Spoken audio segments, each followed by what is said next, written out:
19 जुलाई बुधवार की सुबह ओसियां थाना क्षेत्र के चेराई गांव की रामनगर ढाणी एक दिल दहलाने वाली घटना सामने आई, जिसमें एक ही परिवार के 4 सदस्यों पूनाराम व उनकी पत्नी भवरी, पुत्र वधू धापू और 6 माह की पोती की नृशंस हत्या धारदार हथियार से गला रेतकर कर दी गई। हत्यारा पूनाराम का ही भतीजा पप्पू राम है और मामला आपसी रंजिश का बताया जा रहा है।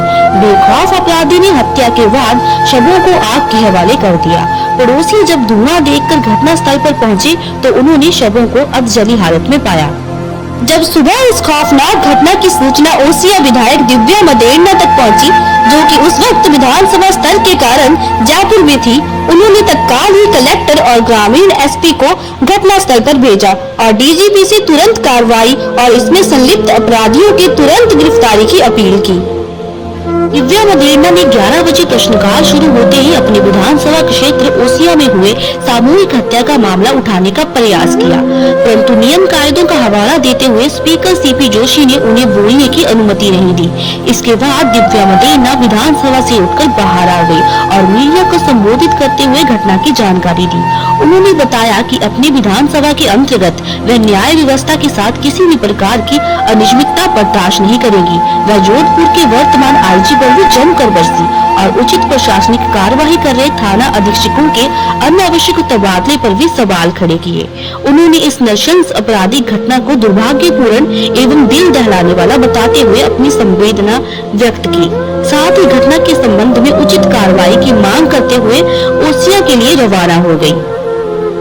ग्रामीण एसपी धर्मेंद्र सिंह यादव ने यह बताया कि मामला आपसी रंजिश का है। मृतक के भाई भैया राम को यह लगता था कि उनका बेटा, जिसने कुछ दिन पूर्व गुजरात में आत्महत्या कर ली थी, उसे पूनाराम ने मरवाया था। इस बात को लेकर कई दिनों भाइयों में कहासुनी भी हुई।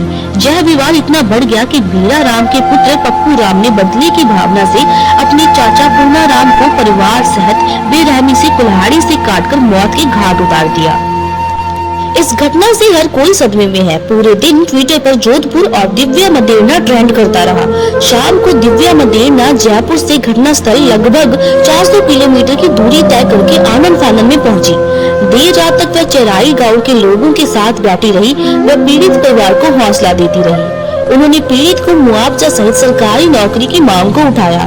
उनका कहना था कि पीड़ित का पूरा परिवार इस दर्दनाक घटना में तबाह हो गया। सरकार को तत्परता से मदद के लिए आगे आना चाहिए।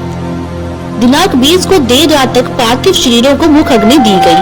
पूरे दिन विधायक दिव्या मदेरणा पीड़ित परिवार और ग्रामीणों के साथ घटना स्थल पर अपनी मांगों को लेकर डटी रही।